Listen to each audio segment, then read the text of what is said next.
Hi!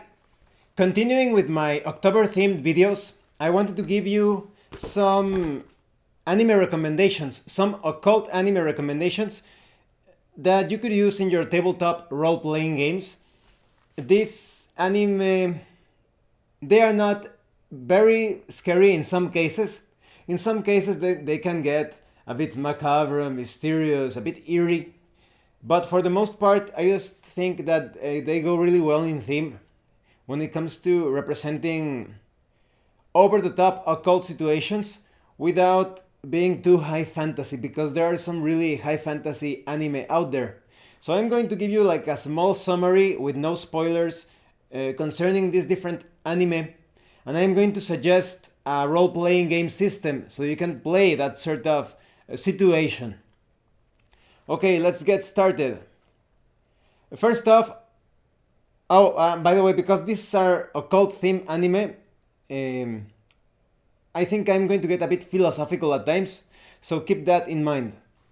The first one is Le Chevalier D'Eon. This is a very interesting anime because it tries to be pseudo-historical, rather historically based, but gets quite heavy on the pseudo part. That is, it turns into quite the... It's mostly low fantasy, but the fantasy elements that they employ, they can get a bit over the top, but not enough that I would discard this as something that you would not be able to play with a somewhat low fantasy RPG system. So let me give you a small summary of Le Chevalier D'Eon. What's it about? It's loosely based on the life of D'Eon de Beaumont. For those of you that do not know about him, he was a spy working for a secret agent, you could say, working for Louis XV. And he had this certain trait to him that he looked quite feminine. He could easily be confused with a woman, and that's part of his job as a spy. He could disguise himself as a woman, and people would not notice.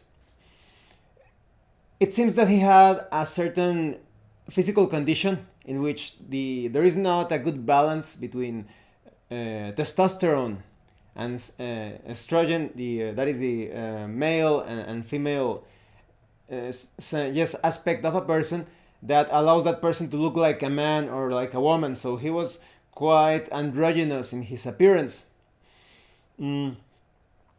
So this facilitated his job, and at times they even wondered if he had some sort of that condition. What is it called? That he was a hermaphrodite. But if I remember correctly, they did an autopsy when he died, and they confirmed that he was a man.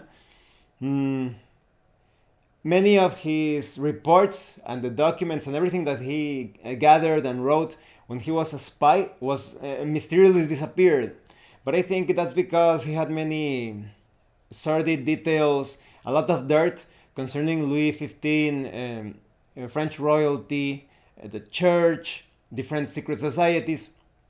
So this series is based on him, but it is specifically set just a little before the French Revolution. Now I'm going to take this chance to make some things clear, because there's a lot of deceit, false information planted around the French Revolution.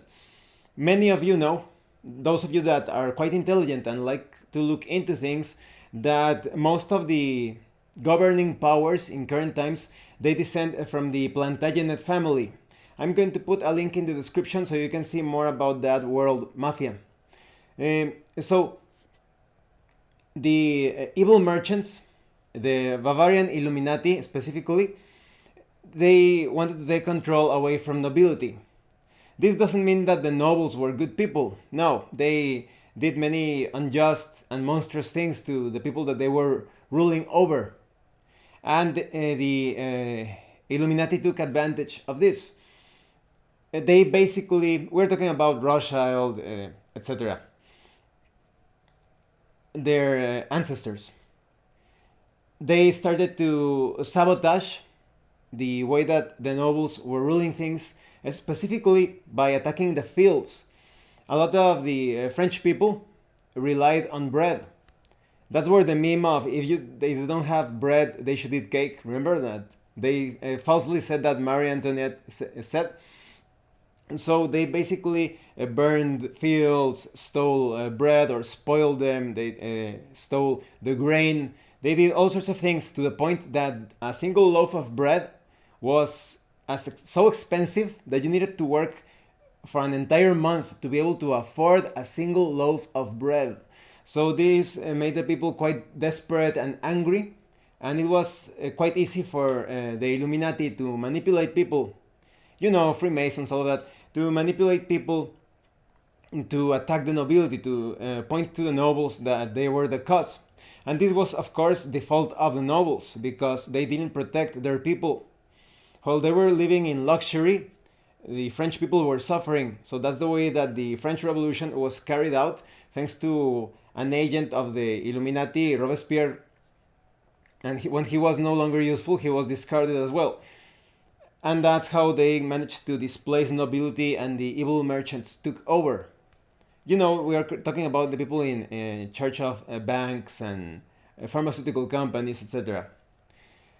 So that's the way things happened. And in the anime, because it happens before that, you see a lot of intrigue and espionage related conflicts and encounters between the group of D'Eon, the Beaumont, and members of the church, secret societies. A lot of famous historical characters appear in that series, like Louis XV, Madame de Pompadour. What was the name of this character? Maria Lesinska, I think. She's really creepy. She's actually, this queen, but she carries around this skull. It belonged to her deceased daughter, and she's constantly speaking with the skull, with the spirit of her deceased child. Of course, the Comte de Saint-Germain also appears, of course. And there are some... Well, there are two characters that are in the main cast that are not historical, but they help move the plot forward. And a third character is a bit of a mystery hidden in plain sight. I think you can, by the way that, because of the name of that character, I think you will be able to guess who that character is. By the end of the anime, they reveal, and it makes total sense. There's also Cagliostro, that fraud. He was basically a con artist. Maybe he had some knowledge of the occult, but for the most part, he was a specialist at tricking people. And the series basically proceeds with a really over-the-top take on D'Eon de Beaumont's condition. You know how I said that he kind of looked like a woman? In the anime, and this appears in the first episode, in the anime he actually has a twin sister. I don't remember if she's a twin sister or just his sister, but she's called Leah. She didn't exist in real life, but she's a representation of the persona, of the disguise that D'Eon took during his espionage affairs. And she is also an agent for Louis XV. She gets killed in the first episode. That's how the episode starts. But her death is quite suspicious under very suspicious circumstances. For example, her corpse was completely filled with mercury. And those that know about the occult are familiar that mercury has been used to carry out so-called operations to prolong your life, to create the Philosopher's Stone. This happened all over the world, even in the tomb of Emperor Jin in China. There's also that. He has had these lakes of mercury in his underground tomb. So it is no surprise that they use mercury in this anime series. The series combines investigation with a bit of thriller, mystery, and there are some pretty cool fights. And this also happens in the first episode, but just to give you an idea, let's say that D'Eon manages to channel the spirit of his sister, and when he does that, he becomes like a superpowered version of himself. It's very weird, and you will see how his personality goes through some alienating changes throughout the story. To the point, to the very end, I do not like D'Eon because he just seems too alien, too disconnected from. Yes, I won't say even normal people. He seems too disconnected from life, in my opinion. So that's a sad turn of events, and I think that another really cool thing about the story is how they handle the Bible as a means to attack. Many of you know, well, I hope that many of you know that the Bible is basically the Jewish Tanakh, and they just slapped on the New Testament as a means for propaganda for the cultist Jesus Christ. So you have the Tanakh, which contains all of those Kabbalistic secrets in this series, specifically the Psalms, and most of the series, what would you say, revolves or turns around understanding the code on how to use these Psalms for different miraculous operations. There is a really cool fight between two historical characters. Well, one of them could be considered pseudo-historical, but it's part of the spoilers, so I don't want to elaborate on that. But they fight using the Bible, using the Psalms, and it's a really over-the-top fight between magicians. So I really recommend that you watch that series. I really love the opening and ending songs. They are quite artistic, but especially the ending song, you have these... I'm going to put the links in the description. These portraits that kind of look like those classical portraits of nobles and different relevant people from that period, but they still look anime, so they look great, and they have a very nostalgic feel to them because you see their dates of when they were born and when they died. Really cool anime, and my recommendation for that anime is the Ghastly Affair, the Ghastly Affair role-playing game. I reviewed that one some years ago. I'm going to put the link in the description. It's basically a heavily modified version of old school Dungeons and Dragons that is perfect to represent adventures, campaigns a bit before, during, or after the French Revolution. So you have some primitive, but by today's standards, firearms, muskets, flintlocks, and you have swords as well, and different professions like demon hunter. I forget the specific names of the professions, but you have like a demon hunter, like a mad scientist sort of character. You even have like an innocent character that doesn't know exactly what is going on.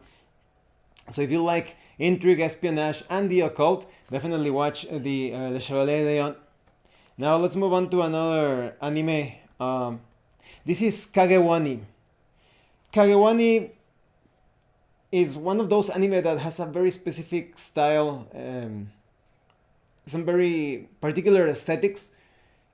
It kind of looks like a combination of animation with real life textures, so it looks very surreal.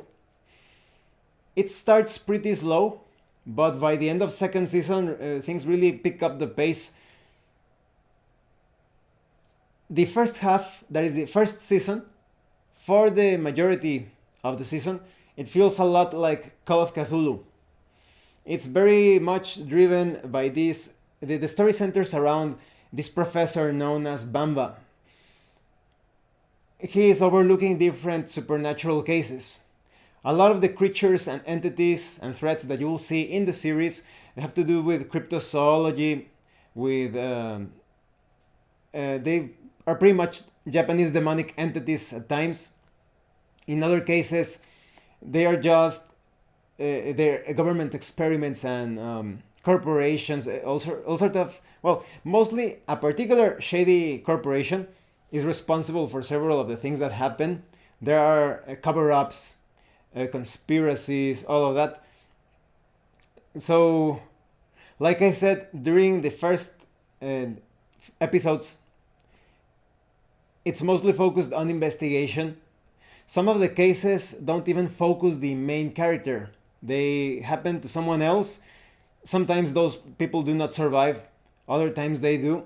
But everything almost eventually goes back to the life of Professor Bamba.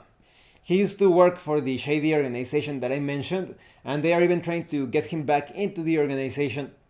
But what I really like of this series is not only the cryptozoology, folklore, and occult stories, but there is a transformation. I don't want to say which character to avoid spoilers. You probably can guess who.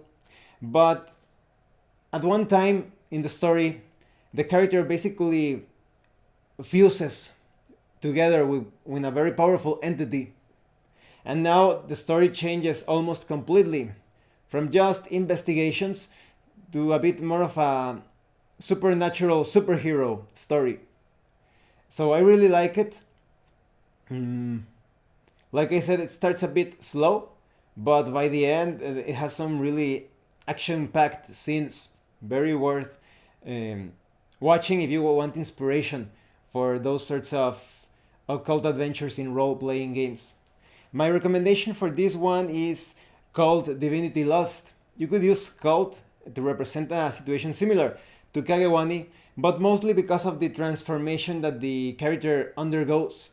Because those of you that haven't played Cult Divinity Lost, there's basically a mechanic in the game in which your character, through some sort of cathartic event, extraordinary event, becomes almost like a demigod, almost. Not exactly a demigod, but almost. So for example, maybe your character is very much tied to the spirits of the dead. Maybe you're a character that has been doing some sort of occult rituals having to do with the afterlife or something. And depending on the events, anything that happens in the campaign, something transforms your character permanently. This is not mandatory, but it's a possibility. And now maybe your character got killed during an adventure, and your character comes back from the dead. Perhaps as a vampire. Perhaps you just became immortal. That is like a healthy human but immortal. Or maybe you became a sort of revenant. And that's a very twisted way of representing ascension in cult. And it could be anything. Maybe your character is into super science. Maybe he's a scientist that has been carrying out all sorts of unusual experiments. And in some way, you manage to augment every aspect related to yourself, to your entire being, through the use of technology and some substances. And now that's the state of your character. You become this sort of beyond man and machine sort of character. It could be like that. Cult basically allows you to represent anything. In fact, this example that I gave you of science, it's one of the... it's quite uncommon. It's mostly based on the occult. Your character could perhaps turn into some sort of werewolf or a vampire. Or perhaps through some sort of ritual, your character just fuses. That's a perfect example, comparing it to Kagewani. Your character fuses perhaps with some sort of demonic type of entity or angelic type of entity, and you achieve that new superpowered state. So if you want to represent a Kagewani sort of scenario, I would recommend Cult Divinity Lost. My review of it will be in the description. Okay, the other anime is... yes, it's Occultic Nine. Occultic Nine, I think a lot of people will have trouble enjoying that anime, because it's basically the way that the scenes are handled, the transition between scenes, the constant dialogue of the characters. It looks as if it was created for someone who had a very low threshold of attention span, that is someone who doesn't have a good attention. You know, that those people that you are explaining things and they kind of like, they doze off or they start to think of other things. It kind of looks like an anime to capture that sort of person. And at the same time, it looks as if the series is trying to cram or to put as much information and events in a single episode as possible, because there is a collection of novels, light novels of Occultic Nine. So I think that could get on the nerves of some people. In my case, at first I was taken aback. I started to watch the first episode and I was like, slow down, slow down. They were just, it's kind of like they're talking like this. Oh yeah, did you know what happened? Somebody died. Oh yeah, when did that happen? Oh no, oh let me go to school. Oh yeah, what's happening? Oh yeah, I need to work on the project. So they start to talk really fast, different characters really fast. The scenes almost like mesh with each other and it's pure madness. But if you manage to hold on for 10 minutes, you start to fall into the pace. It's kind of like your brain adapts to that high pace. And later on in the story, they start to slow things down at times.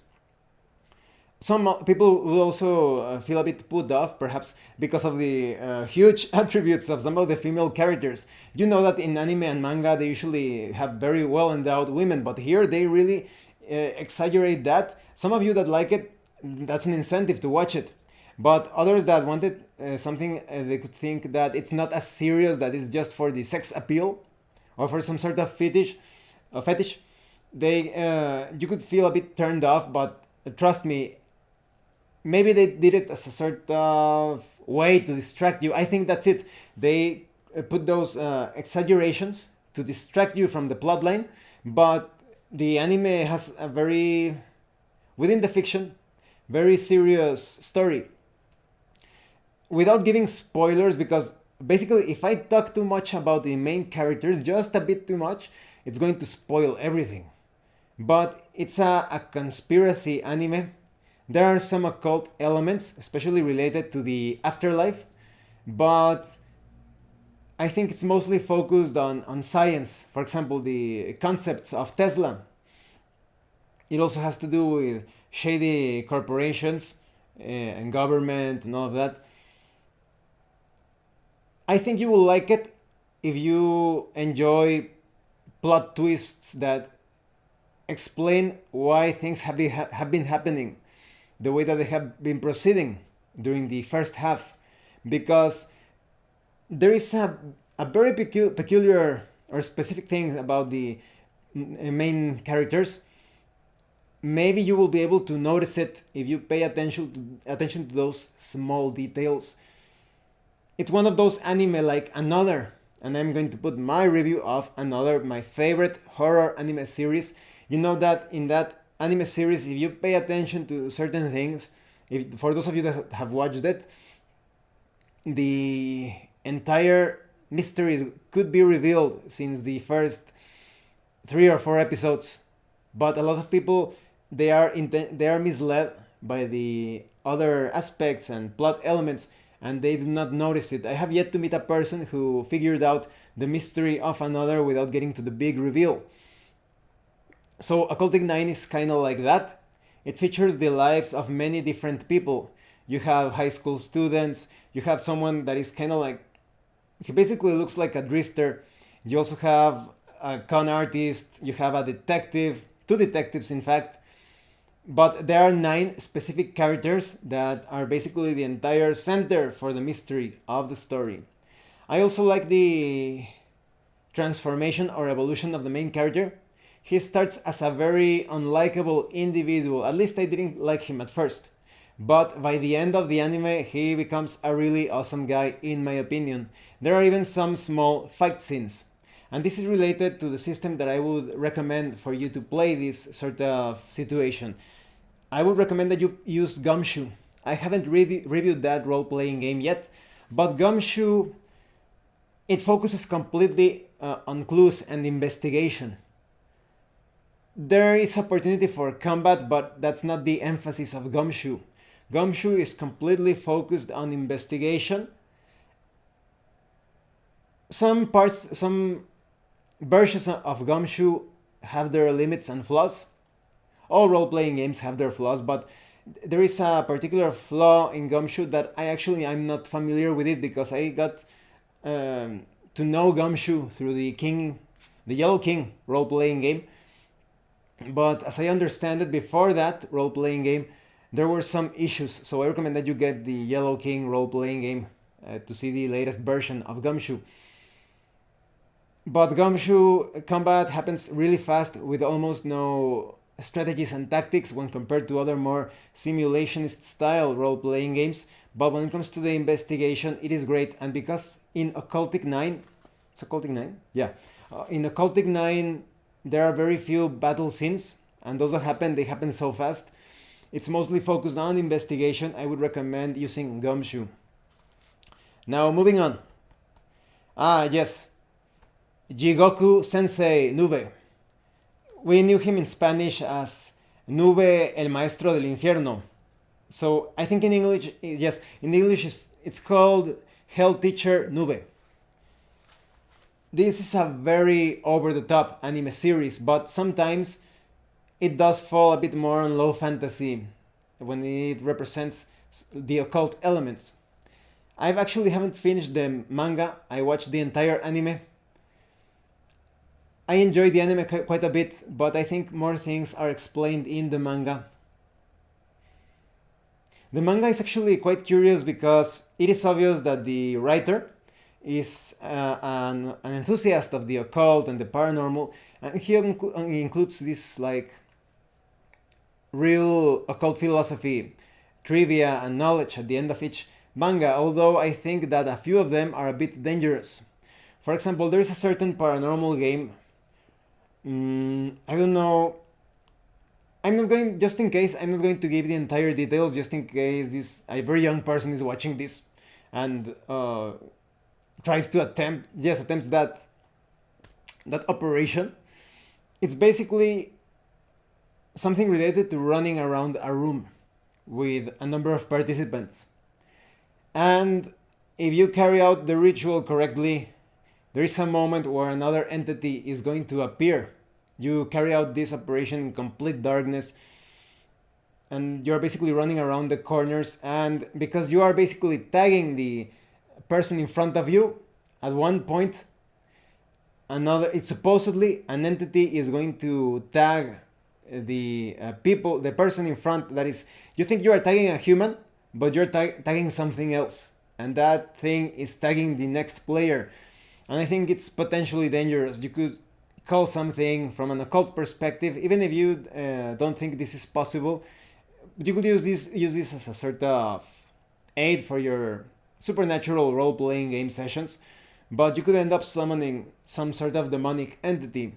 In fact, it is not specified in the game, but it wouldn't surprise me if the entity came from the northeast corner, which is the corner where you can summon really bad things. A lot of people instinctively or intuitively cover the northeast part of the house. If you know people that are quite lucky, that they have many good things in life, check out the northeast corner of their house, their room, etc. And you're always going to see they put some sort of plant or furniture or some sort of object in that northeast corner.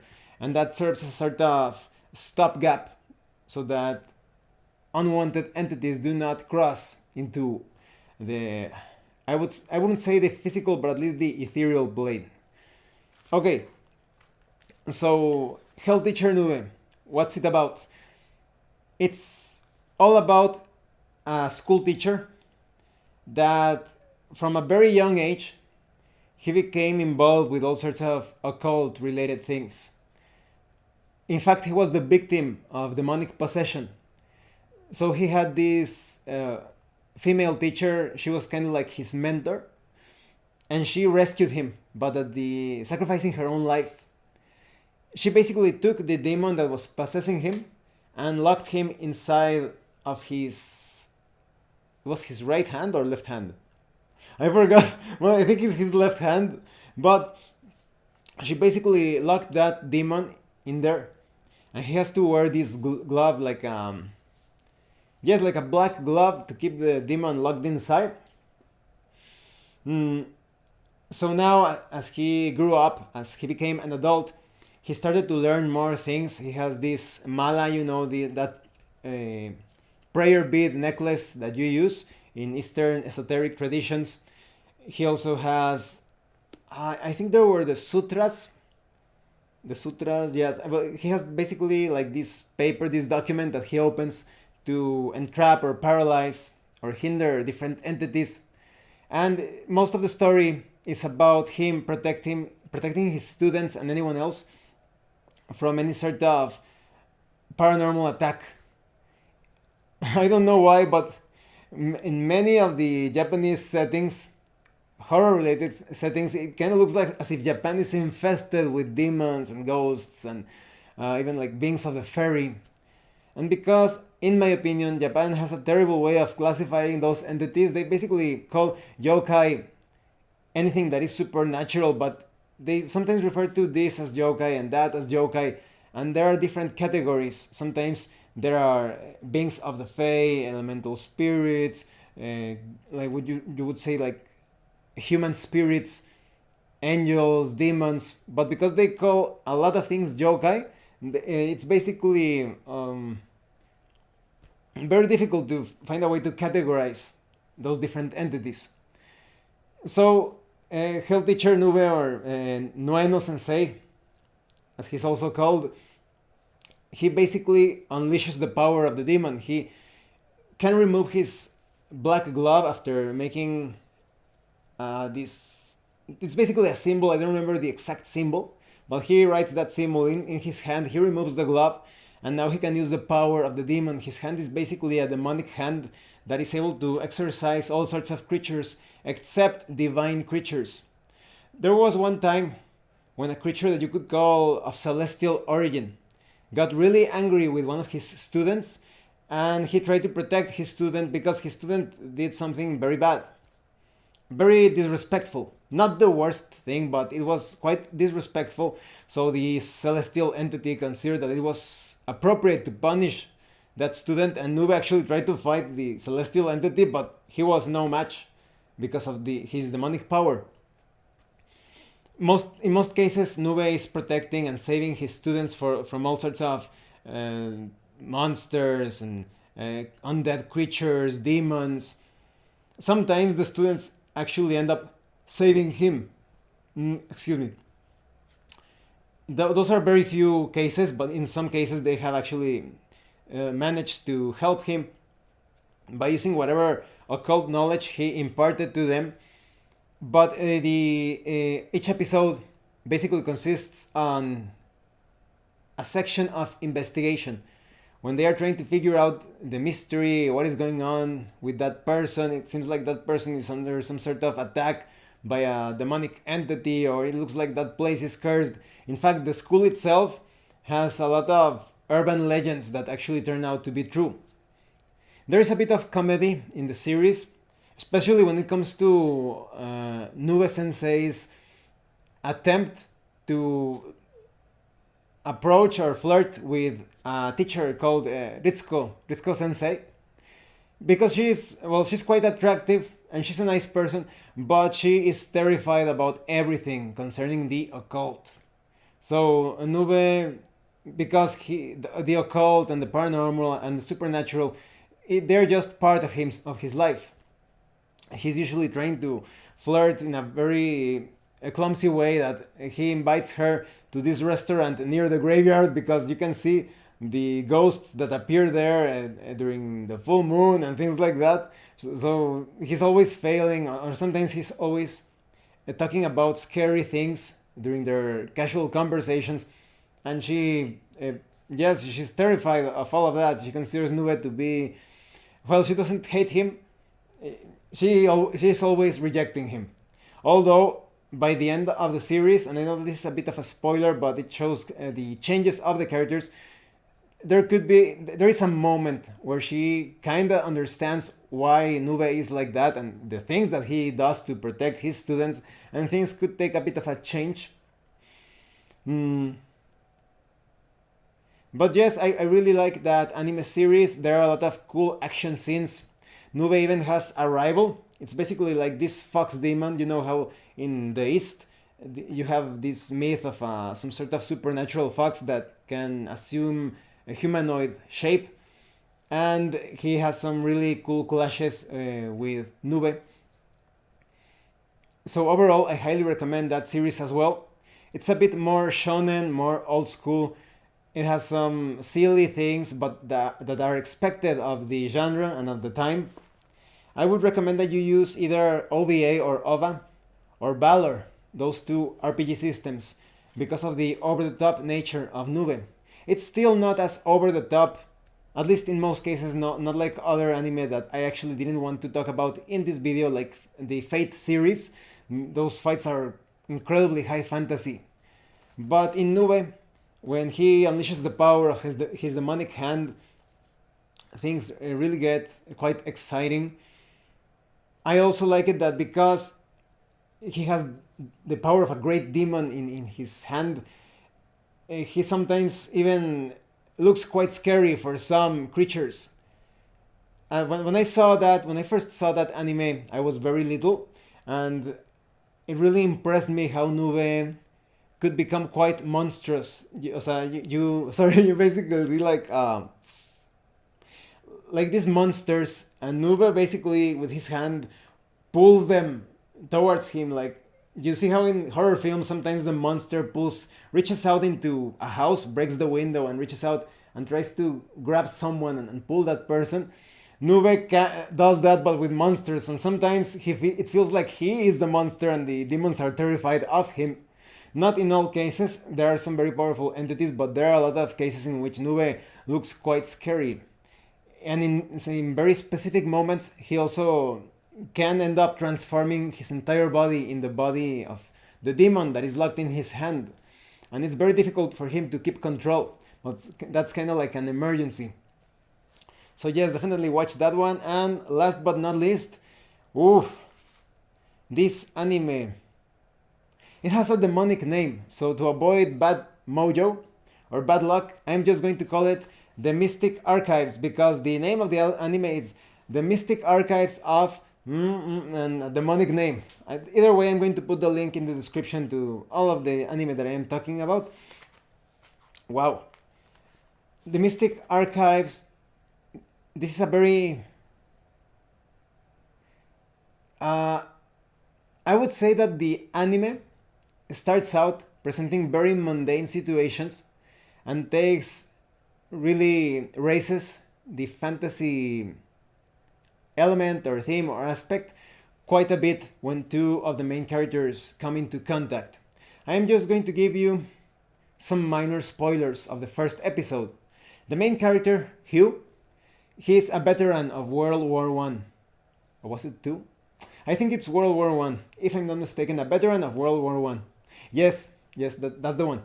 Okay, so he inherits this mansion from his grandfather. His grandfather died, and now he is the owner of this estate. He goes into the place.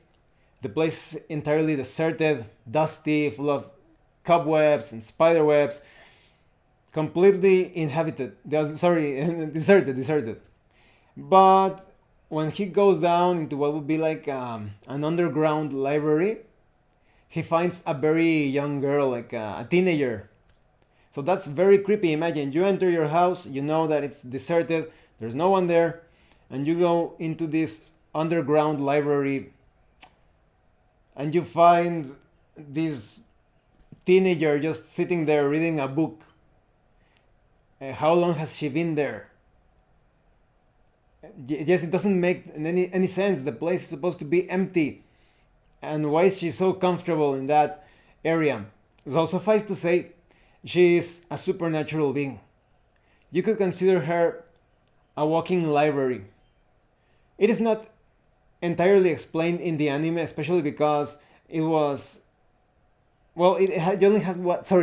had one season. And they didn't explain many things. But by what you gather, she is basically like a demon, because the name of the girl is the name of the demon in the series. But there's also this other plane, like a pocket dimension, and in that place she seems to be a completely different person. So it kind of looks like an angel and a demon as two sides of the same coin. In the anime, Hugh and her, they are hunting down magical documents that are being used for wrong purposes or accidentally used with disastrous outcomes. Huey, almost all the time, because he has that military training, he fights the villains and the entities of the episodes with his gun, and just fighting man, typical Solomon Kane sort of fighting man exploits. But when necessary, he can basically draw on the power of what is basically this walking library. He calls her Dalian to short out the demonic name, to make it shorter, sort of like a nickname. She's called Dalian. And he can pull out the power of the books contained in her for some magical attacks. So I really like the show because each episode has a balance of that it starts out pretty moody with that sort of investigation to it, and when the gloves come off or when the fight starts, then it gets a bit more high fantasy. There are also some very interesting characters in the series, like this. He's kind of like an agent of the church, and he also has this young woman. Apparently, every young woman involved with the supernatural in that anime is kind of like a walking source of power. So when it comes to the recommendation of the system that I would use to run a similar scenario, it would be Savage Worlds, because Savage Worlds is perfect to run those pulpy situations. Many of the settings of Savage Worlds involve World War One, World War Two, so you have that background of Hugh being a veteran. You could build him as a similar character with any of the soldier backgrounds of the different Savage Worlds supplements. And when things need to get a bit over the top, maybe that's the only moment that you will allow those magical mechanics or tropes or trappings that appear in the different Savage Worlds settings. So I hope you will watch these anime recommendations. I like them all, and I also like the role-playing games that I recommended. I'm going to put all of the links in the description below.